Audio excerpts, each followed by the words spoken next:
Good morning everyone. Hello guys, कैसे हो? My name is Rohit Pal and I teach in computer application. आज का हमारा टॉपिक है सॉफ्टवेयर रिक्वायरमेंट स्पेसिफिकेशन, जिसका हम बताएंगे आज कैरेक्टरिस्टिक ऑफ एसआरएस। जो आप चैनल देख रहे हैं इस का नाम है एज अ कंप्यूटर एंड इसको रिवीजन। आज हम बात कर रहे हैं सॉफ्टवेयर इंजीनियर के ट्यूटोरियल की, जिसमें हमारा सॉफ्टवेयर इंजीनियर का जो ट्यूटोरियल का वीडियो है, इसमें सॉफ्टवेयर इंजीनियर में हम टॉपिक चल रहा था मेरा एसआरएस मतलब कि सॉफ्टवेयर रिक्वायरमेंट स्पेसिफिकेशन।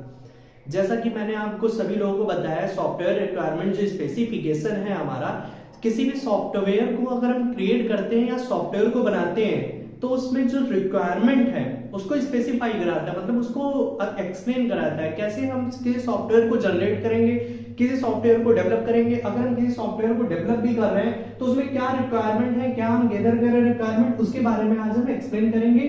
इसके पहले वीडियो में मैंने इसके बारे में एक्सप्लेन करा है। आज हम जो एक्सप्लेन कर रहे हैं वो है हमारा characteristic of SRS. Characteristic of SRS का मतलब है जितने हमारे सॉफ्टवेयर रिक्वायरमेंट स्पेसिफिकेशन है इसमें कितने कैरेक्टर्स यूज हो रहे हैं। कैरेक्टरिस्टिक के कुछ टाइप्स हैं जो कि मैंने एक्सप्लेन कराया। फर्स्ट है हमारा कंप्लीट, सेकंड है हमारा करेक्ट, थर्ड है हमारा क्लियर, फोर्थ है हमारा एक्यूरेट, फिफ्थ है कंसिस्टेंट एंड फिफ्थ वेरिफेबल। इसके बाद टैग डैश करके मैंने सारे पॉइंट ऑफ व्यू आपको आइडेंटिफाई कर दिया है, लिख दिया, पहले नोट डाउन कर दिया। ओके, कैरेक्टरिस्टिक ऑफ एसआरएस जो हमारा होता है सॉफ्टवेयर रिक्वायरमेंट स्पेसिफिकेशन के कैरेक्टर क्या है। पहला कैरेक्टर आता है हमारा कंप्लीट। जब भी हम किसी सॉफ्टवेयर को डेवलप करते हैं, जैसा कि मैंने बताया था, जब भी कोई एम्प्लॉय है, कस्टमर है, यूजर्स है, वो किसी भी सॉफ्टवेयर को डेवलप कराता है डेवलपर से, तो अपनी जितनी भी रिक्वायरमेंट्स है उनको वो एक्सप्लेन कर देता है, उनको नोट डाउन कराता है कि भैया हमें सॉफ्टवेयर डेवलप कर रहे हैं तो इसमें ये चीजें हमें जरूरत है, ये चीज हमें रिक्वायरमेंट चाहिए। उसी रिक्वायरमेंट के अनुसार वो जो डेवलपर होता है वो सॉफ्टवेयर को जनरेट करता है, जिसमें कि सॉफ्टवेयर जनरेट करने में कुछ यूजर्स एंड डेवलपर के बीच में एग्रीमेंट साइन होता है, जिसको हम एसआरएस डॉक्यूमेंट्स कहते हैं। उसमें time and cost and money, जो भी पैसा लग रहा है उसकी कॉस्ट जो लग रही है, उसका टाइम कितना लग रहा है, क्या उसका रिक्वायरमेंट्स है, उस हिसाब से वो सॉफ्टवेयर जनरेट कराता है। जिसमें फर्स्ट पॉइंट है हमारा कंप्लीट। फर्स्ट पॉइंट हमारा है क्या है, कंप्लीट। जिसमें फर्स्ट पॉइंट में हमारा जो एसआरएस होता है सॉफ्टवेयर रिक्वायरमेंट स्पेसिफिकेशन, वो प्रॉपर कंप्लीट होना चाहिए।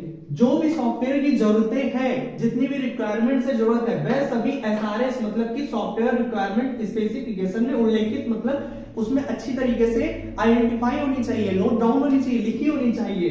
सॉफ्टवेयर डेवलपमेंट, ये S/W लिखा जो है इसको बोलते हैं सॉफ्टवेयर, ऐसे शॉर्टकट में लिख सकते हैं। सॉफ्टवेयर डेवलपमेंट से रिलेटेड जितनी भी रिक्वायरमेंट्स है, एसआरएस डॉक्यूमेंट जितनी भी रिक्वायरमेंट्स है और ओवर वो सभी किसमें होनी चाहिए, एसआरएस डॉक्यूमेंट्स में होनी चाहिए। एसआरएस एक ऐसा डॉक्यूमेंट्स है सॉफ्टवेयर रिक्वायरमेंट स्पेसिफिकेशन, जिसमें हमारी सारी रिक्वायरमेंट सॉफ्टवेयर को कंप्लीट करने से लेकर के जो भी हमारी सॉफ्टवेयर रिक्वायरमेंट स्पेसिफिकेशन मतलब जो भी हमारी रिक्वायरमेंट है यूजर की, वो आइडेंटिफाई होनी चाहिए, डॉक्यूमेंट्स में लिखी होनी चाहिए, जैसा कि मैंने आपको पहले ही बताया है। ठीक है, सारी रिक्वायरमेंट्स एक एसआरएस डॉक्यूमेंट्स में नोट डाउन होनी चाहिए। सेकंड पॉइंट आता है हमारा करेक्ट, जो कि हमें एक्सप्लेन करता है एसआरएस की रिक्वायरमेंट्स यूजर को समझ आनी चाहिए, मतलब कि जो एसआरएस की सॉफ्टवेयर रिक्वायरमेंट स्पेसिफिकेशन की जो रिक्वायरमेंट्स है वो यूजर को भी समझ में आनी चाहिए और डेवलपर को भी समझ में आनी चाहिए।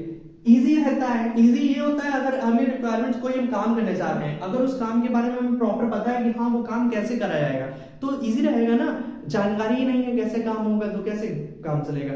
तो अगर हम कोई काम करने जा रहे हैं तो उसकी प्रॉपर जानकारी होगी तो उस काम को करने में आसानी होती है। वही बताया गया सॉफ्टवेयर रिक्वायरमेंट यूजर को समझ में आनी चाहिए इजी तरीके से। ये दो रिक्वायरमेंट आपस में, अगर दो रिक्वायरमेंट है तो आपस में कॉन्फ्लिक्ट नहीं होनी चाहिए। ये नहीं दोनों रिक्वायरमेंट एक दूसरे की तरीके ही, मतलब 4-5 पॉइंट आपने लिखे, सारे पॉइंट सेम है तो क्या ही मतलब है ना। वैसे तो मैं आपको बता दूं, ये जो टॉपिक्स लिखा है मैंने बहुत कम लैंग्वेज में लिखा है, इसको आप अच्छे से एक्सप्लेन कर सकते हो, पूरा हाफ पेज पूरा भर सकते हो आप, उसके बारे में अच्छे से पॉइंट में भी लिख सकते हो, डिटेल्स लिख सकते हो कंप्लीट के बारे में। ये एक ही पॉइंट कंप्लीट करने में आधा पेज आपका भर जाएगा। तो मैं बता दे रहा हूँ, करेक्ट जो सेकंड पॉइंट है हमारा, एसआरएस में जितनी भी रिक्वायरमेंट हो वो करेक्ट होनी चाहिए, इनकरेक्ट नहीं होनी चाहिए। जो भी हम टॉपिक लिख रहे हैं, नोट डाउन कर रहे हैं, वो टॉपिक्स हमारा रिक्वायरमेंट जो हम लिख रहे हैं वो सारी हमारी करेक्ट होनी चाहिए, कोई भी ये नहीं कि गलत हो। Okay, understand. एंड देन दो रिक्वायरमेंट अगर है तो वो आपस में उलझी हुई नहीं होनी चाहिए कि दोनों रिक्वायरमेंट्स एक दूसरे को आइडेंटिफाई करेंगे, क्या ही मतलब है ना। तो थर्ड पॉइंट हमारा बोलता है क्लियर। क्लियर मतलब जो भी हम रिक्वायरमेंट्स लिख रहे हैं वो हमारा सॉफ्टवेयर की आवश्यकताओं को क्लियरली डिक्लेयर्ड करे। क्लियरली डिक्लेयर्ड का कहने का मतलब है जो भी आप रिक्वायरमेंट्स दे रहे हैं, वेट में प्रिंट कर दूं। क्लियर कहने का मतलब है सॉफ्टवेयर की आवश्यकता है, जो भी हमारी किसी सॉफ्टवेयर को जनरेट करने में जितनी भी उसमें आवश्यकता हो रही है, उसको क्रिएट करने में जितनी भी जरूरत लग रही है, वो क्लियरली रूप से डिक्लेयर्ड होनी चाहिए, उसको आइडेंटिफाई अच्छी तरीके से होनी चाहिए। क्लियरली होगा तो कंप्लीट करने में आसानी होगी, कंप्लीट सही तरीके से लिखी होनी चाहिए। फर्स्ट पॉइंट हमारा कंप्लीट बोला है, एसआरएस डॉक्यूमेंट में सारी जानकारी लिखी हुई होनी चाहिए, नोट डाउन होनी चाहिए। एंड सेकंड हमारा होता है करेक्ट इन्फॉर्मेशन होनी चाहिए, गलत नहीं होनी चाहिए। एंड थर्ड आर्गुमेंट हमारा बोलता है क्लियर होना चाहिए, वो अच्छी तरीके से समझ में आ रही होनी चाहिए। ये नहीं समझ में ही नहीं आ रहा है तो फिर क्या ही मतलब है। ओके, फोर्थ है हमारा एक्यूरेट। एक्यूरेसी मतलब होता है सही रहना। एक्यूरेट भी एक तरीके से आप क्लियरली बोल सकते हो, बट थोड़ा सा नाम अलग होता है, उसका वर्किंग प्रोसेस अलग है। इसमें एक्यूरेसी होनी चाहिए, साफ सफाई होनी चाहिए, सही तरीके से। एक्यूरेट अगर नहीं होगा, अगर हमारा सॉफ्टवेयर एक्यूरेट नहीं होगा तो सॉफ्टवेयर डेवलप भी नहीं होगा। एक्यूरेसी मतलब है सॉफ्टवेयर डेवलप तभी होगा जब आपकी एक्यूरेट होगा, सही तरीके से जानकारी लिखी। गलत सलत सब लिख के रखे हो, क्या ही मतलब उसका। तो सॉफ्टवेयर में जब आप रिक्वायरमेंट्स गलत दे रहे हो तो फिर डेवलप भी गलत होगा, और देन टेस्टिंग में एरर आएंगी। पहले तो आप रिक्वायरमेंट लोगे, फिर प्लानिंग करोगे, फिर उस पर टेस्ट करोगे, उसको बनाओगे, डेवलप करोगे। जैसे एसडीएलसी मॉडल हमारा बोलता है software development life cycle model, तो प्रॉपर एक एक लाइन बाय लाइन चलोगे ना। लास्ट में अगर कोई टेस्टिंग में प्रॉब्लम होगी, फिर मेंटेनेंस करोगे, फिर उसके बाद फिर वापस से ये स्टार्ट करोगे। अब चाहे उसके लिए आप कोई मॉडल का यूज कर लो, वाटरफॉल मॉडल हो, स्पाइरल मॉडल हो, वी मॉडल हो, या फिर आप एक्सेट्रा एवोल्यूशनरी मॉडल हो, प्रोटोटाइप मॉडल हो, कोई भी आप यूज करोगे, सब में ही प्रॉब्लम आएगी। सही तरीके से रिक्वायरमेंट होनी चाहिए, सही तरीके से रिक्वायरमेंट को नोट डाउन करना चाहिए, उसके बाद सॉफ्टवेयर डेवलप कराना चाहिए। यूजर, ये डेवलपर की भी रिस्पॉन्सिबिलिटी होती है, वो यूजर से सही तरीके से रिक्वायरमेंट्स ले, और यूजर की रिस्पॉन्सिबिलिटी होती है वो डेवलपर को सही तरीके से रिक्वायरमेंट दे। अगर गलत रिक्वायरमेंट देगा यूजर तो फिर सॉफ्टवेयर भी गलत ही होगा, और चूंकि एग्रीमेंट साइन हो जाएगा, बाद में फिर यूजर कुछ नहीं कह पाएगा। ठीक है, तो ये प्रोसेस होता है हमारा एसआरएस का।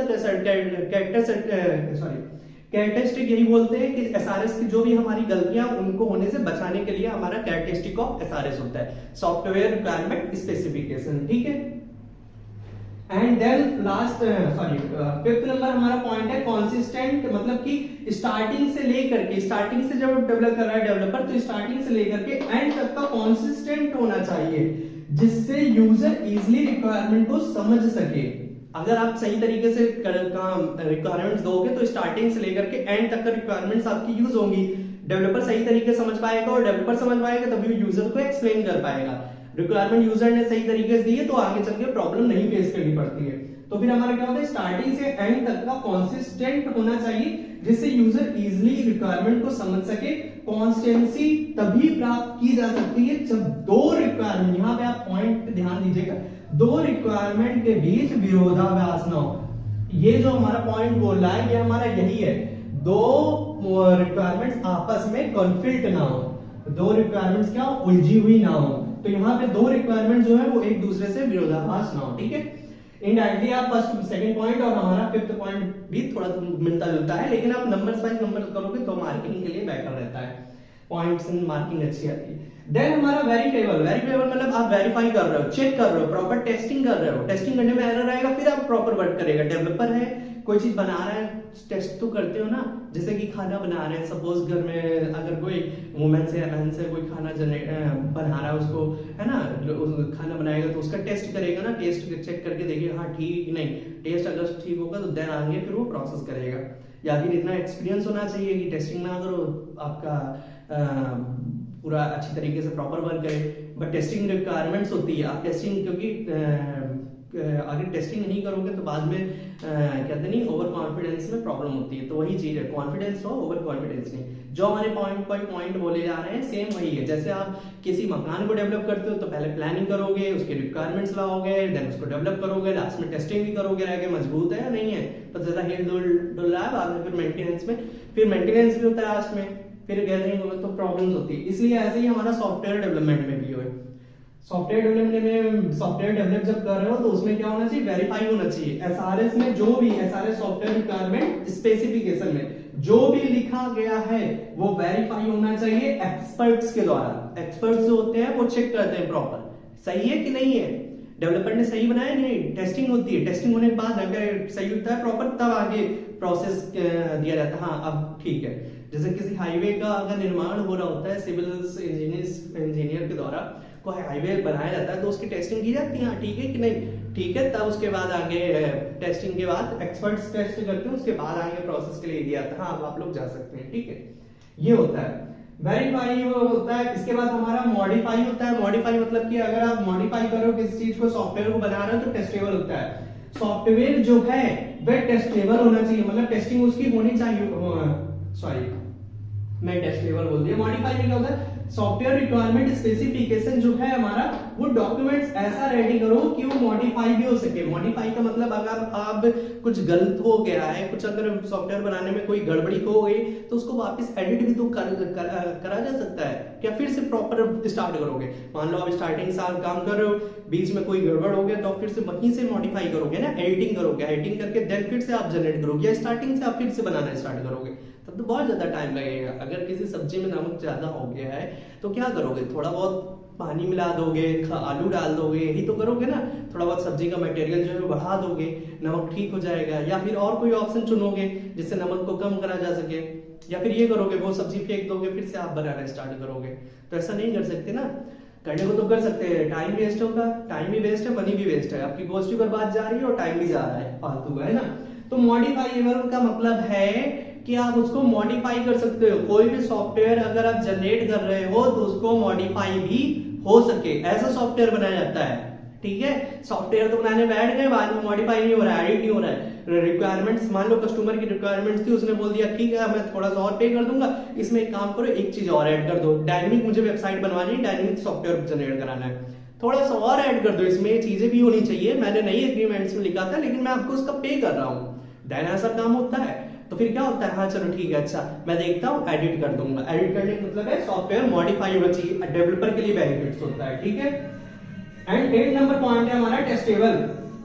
सॉफ्टवेयर जो है वो टेस्टेबल होना चाहिए, एक पर्टिकुलर मॉड्यूल को भी टेस्ट होना चाहिए। आप टेस्टिंग तो करो और एक पर्टिकुलर मॉड्यूल को भी टेस्ट करो, अगर मॉड्यूल टेस्ट हो जाएगा तो फिर ज्यादा बेटर रहेगा। एक पर्टिकुलर मॉड्यूल को भी टेस्ट होना चाहिए, आप लिख लीजिएगा, मैं साइड में जा रहा हूँ, इसको नोट डाउन कर लीजिएगा, ठीक है। ये पॉइंट्स ऑफ व्यू बहुत ही ज्यादा इंपॉर्टेंट है। आप एसआरएस को जब एक्सप्लेन करोगे, सॉफ्टवेयर रिक्वायरमेंट स्पेसिफिकेशन, जैसा कि इसके फर्स्ट लेक्चर में मैंने इसको एक्सप्लेन करा है, ठीक है। देन आप कैरेक्टरिस्टिक ऑफ एसआरएस लिखोगे, इसके बाद आप पार्ट्स ऑफ एसआरएस भी हैं, 3 या 4 इसके पार्ट्स भी होते हैं, कैरेक्टरिस्टिक भी आप लिख सकते हो, बेटर रहेगा, ठीक है। टेस्टेबल के बाद क्या होता है, सॉफ्टवेयर टेस्ट होना चाहिए, टेस्टेबल होना चाहिए, इसके साथ साथ एक पर्टिकुलर मॉड्यूल को भी टेस्ट होना चाहिए, वो पर्टिकुलर मॉड्यूल पे भी टेस्टिंग हो चुकी हो। एंड देन ट्रेसेबल होना चाहिए, प्रत्येक रिक्वायरमेंट्स अलग अलग प्रकार से आइडेंटिफाई होनी चाहिए, जितनी भी रिक्वायरमेंट्स है वो अलग अलग तरीके से क्या होनी चाहिए, आइडेंटिफाई होनी चाहिए। हर एक रिक्वायरमेंट्स क्या होनी चाहिए, आइडेंटिफाई होनी चाहिए, जिससे हम उसको ट्रेस कर सके, अच्छे तरीके से एक्सप्लेन कर रही हो पूरी एक एक जो रिक्वायरमेंट्स है वो आइडेंटिफाई कर रही हो proper. And last 10 number point है फैसिबल। एसआरएस डॉक्यूमेंट्स में जितनी भी रिक्वायरमेंट्स गैदर करके लिखे हैं, मतलब जो भी हम रिक्वायरमेंट्स है यूजर से मैंने पूछी उसके बाद उसको नोट डाउन करा है, किसमें, एसआरएस डॉक्यूमेंट्स में, वह सभी इंप्लीमेंट्स हो जाना चाहिए। वो जितनी रिक्वायरमेंट्स लिखी है वो सभी अप्लाई होनी चाहिए डेवलपर, जब डेवलप सॉफ्टवेयर में जब भी देखो डेवलपर है, कस्टमर बोल दो, यूजर्स बोल दो, क्लाइंट बोल दो, क्लाइंट से जितनी भी रिक्वायरमेंट्स उसने ली है, एसआरएस डॉक्यूमेंट्स में लिखा है, उसको इंप्लीमेंट भी कराना आना चाहिए डेवलपर को। अगर वो एक भी रिक्वायरमेंट अगर इंप्लीमेंट नहीं होगी, मतलब बाई चांस अगर मान लो 9-10 रिक्वायरमेंट्स थी यूजर की, 9 तो आपने इंप्लीमेंट कर दी और एक छोड़ दी, तो क्या ही मतलब है। वो कहेगा कि हमने तो एग्रीमेंट साइन करा, आपको 10 की 10 ये रिक्वायरमेंट्स जितनी है वो सारी इंप्लीमेंट होनी चाहिए। तो ये भी लास्ट 10 नंबर पॉइंट बोलता है पॉसिबल, कि हमारी जितनी भी यूजर के द्वारा रिक्वायरमेंट दी गई हो वो डेवलपर के द्वारा उसको इंप्लीमेंट भी किया जाना चाहिए। एंड लास्ट पॉइंट हमारा बोलता है यह केवल तभी एम्बिगुअस हो सकता है सॉफ्टवेयर में जितने भी मॉड्यूल हो एक सेम पॉइंट को डिस्क्राइब करें, है ना, जितने भी सॉफ्टवेयर में मॉड्यूल हो एक सेम पॉइंट को डिस्क्राइब करें। एसआरएस में जो लैंग्वेज पढ़कर कंफ्यूज नहीं होने चाहिए, अगर हमारा जैसे कि सपोज अगर डेवलपर है तो एसआरएस की लैंग्वेज पढ़ रहा है, software development software requirement specification में जो एसआरएस डॉक्यूमेंट्स है उसको पढ़ रहा है, लैंग्वेज पढ़कर कंफ्यूज नहीं होना चाहिए, एक मॉड्यूल दूसरे मॉड्यूल से कॉम्पिटेबल नहीं होना चाहिए, मतलब एक मॉड्यूल है वो दूसरे मॉड्यूल में उलझना चाहिए। इनडायरेक्टली बोल लो 11 number point and second number point and ये हमारा 5th नंबर पॉइंट, दो रिक्वायरमेंट्स आपस में एक दूसरे से विरोधाभास ना हो, उलझी ना हो, प्रॉब्लम्स ना क्रिएट करें। तो सभी रिक्वायरमेंट्स इंप्लीमेंट हो सही तरीके से। सॉफ्टवेयर जो डेवलपर होता है वो यूजर की रिक्वायरमेंट्स पूरी प्रॉपर जान करके तब वो डेवलपर क्या करता है, उस रिक्वायरमेंट्स के अनुसार सॉफ्टवेयर को डेवलप करता है। Okay, thank you so much guys, I hope आप लोगों को ये टॉपिक समझ में आ गया होगा। अगर कोई भी इस टॉपिक्स में प्रॉब्लम होती है तो आप मुझे YouTube पे कमेंट कर सकते हैं इसी वीडियोस में। ओके, इससे रिलेटेड कोई भी टॉपिक्स आप पूछ सकते हैं। YouTube से मेरा इंस्टाग्राम भी ऐड है, कनेक्ट हो रखा है मैंने, वहां पर आप मुझे मैसेज कर सकते हो और जितनी भी रिक्वायरमेंट्स है वो मुझसे पूछ सकते हैं। ओके, या कोई टॉपिक्स आपको नहीं समझ में आ रहा है, बहुत ज्यादा डिफिकल्ट लग रहा है, तो वो भी मुझे आप बता सकते हैं कि सर ये मुझे टॉपिक्स नहीं समझ में आ रहा है, इस पे आप वीडियो बना दीजिए। तो मैं उस टॉपिक को पूरी कोशिश करूंगा आप उस टॉपिक्स को अच्छे से कम शब्दों में अच्छी तरीके से एक्सप्लेन करने की। Okay, thank you so much guys, मिलते हैं नेक्स्ट वीडियो में। आई होप सभी लोग आप लोग अच्छे होंगे। चैनल को सब्सक्राइब कर दीजिएगा, वीडियो को लाइक कर दीजिएगा एंड शेयर भी करिएगा। Okay, thank you so much guys.